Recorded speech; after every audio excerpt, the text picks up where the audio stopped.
In this video, I'm going to discuss the interplay between vitamin D and estrogen, and how they can further impact your bone health, memory issues, and overall health. Please be reminded that this is the second part of the vitamin D series. If you have not watched part 1, do check out the link up here. Estrogen is a hormone that can be found in both men and women, and ladies tend to have a higher amount.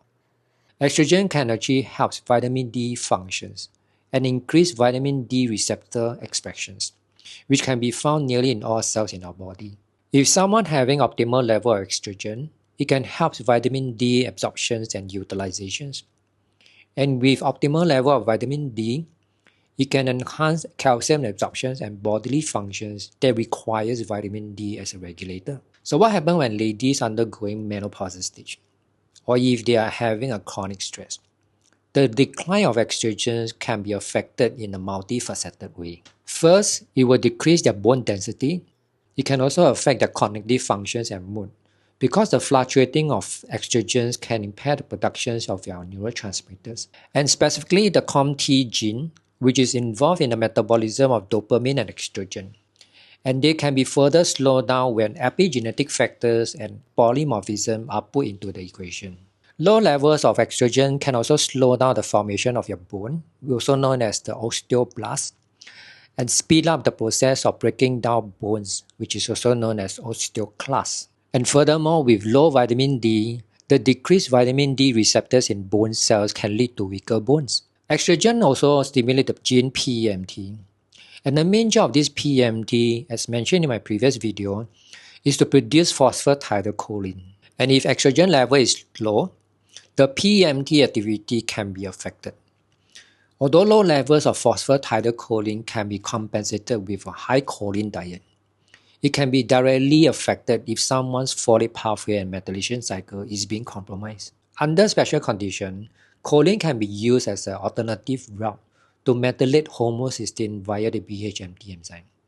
But do know that choline has a higher priority in the making of phosphatidylcholine. Therefore, the interconnected pathways can be heavily affected when someone is consuming a low protein diet, or low metafolate, low meta B12, or the cofactor as listed here, because they can affect their folate pathway and methylation cycle. Furthermore, mitochondrial dysfunction is also a very common issue, which can lead to a vicious cycle that could jam up multiple pathways.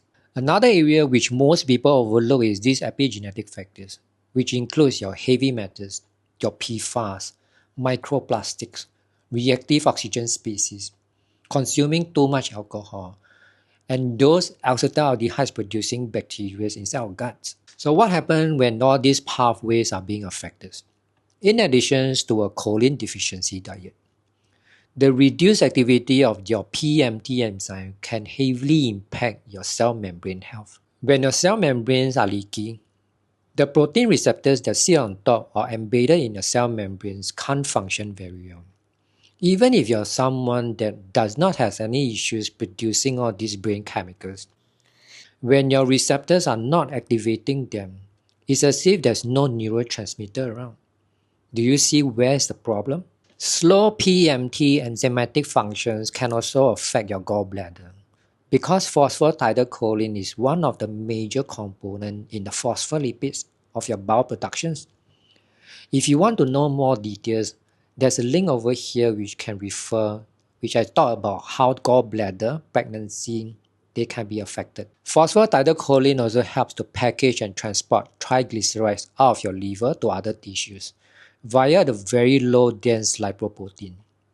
With low level of phosphatidylcholine, your triglycerides can build up inside your liver, which can then lead to this non-alcoholic fatty liver disease.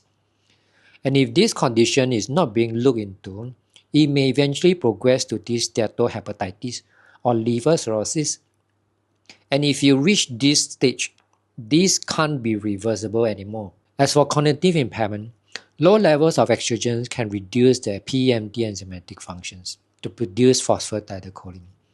And it can also further slow down with a low choline dietary intake. Because phosphatidylcholine can be converted into choline, which is a precursor for acetylcholine, And when there's low level of acetylcholine, it can actually impact your short-term memory, learning, and attention. Acetylcholine is also largely linked with cognitive deficit like Alzheimer's disease. But do bear in mind that Alzheimer's disease are also easily linked with this type 3 diabetes, which is caused by insulin resistance, also known as chronic hyperinsulinemia. Not only does women in their postmenopausal stage experience all this, women who is breastfeeding after giving birth may experience similar issues. Because during breastfeeding, the hormone prolactin can actually suppress the estrogen level.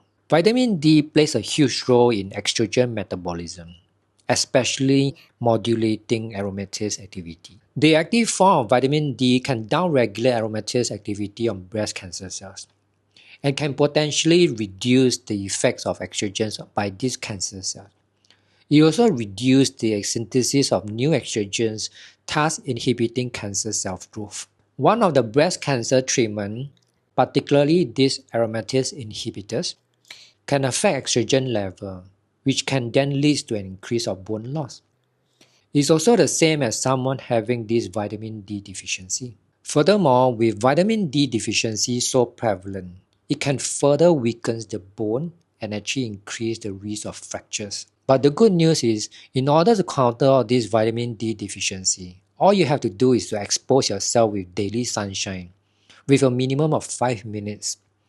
And if you are living in a location whereby sunshine is limited, you can try to supplement yourself with vitamin D3. Conversely, vitamin D can also increase aromatase activities in certain tissues, such as your bones, your prostate, your placenta, and osteoblast cells.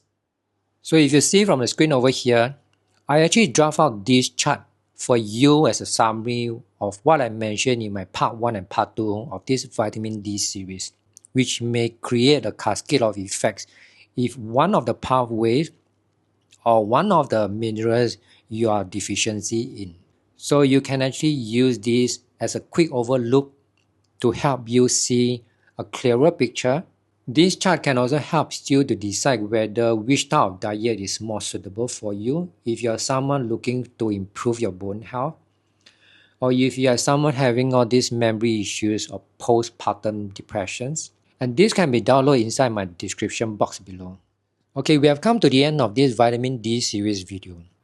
This is a 2-part video, and if you have not watched the first part of the video, do remember to check it out. And if you have not watched the video on cholesterol, which is largely linked with vitamin D, do remember to click here.